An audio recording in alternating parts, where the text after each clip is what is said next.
itong Duterte at ang Marcos, ito po ay magkaalyado.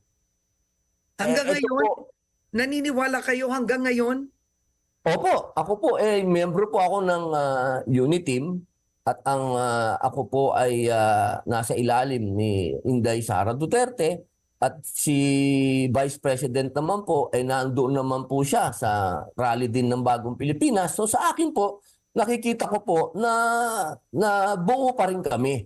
Nagkakaroon lamang po ng iba't ibang political para po sa akin point of view.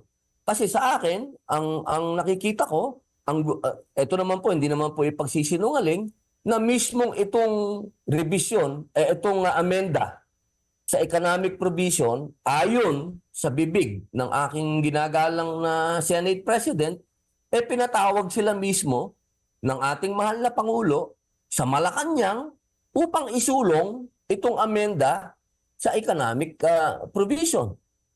So, para po sa akin, wala pong conflict dito dahil nung panahon din naman ni Pangulong Rodrigo Roa Duterte, nagsusulong din naman siya ng mga pag-amenda. Gusto nga ng Pangulong Duterte noong araw, federalismo Para sa akin, hindi naman po nagkakaroon ng mithiin na magkaroon ng pagbabago. Nagkakaroon lang ng hidwaan doon sa kung sino yung mamumuno.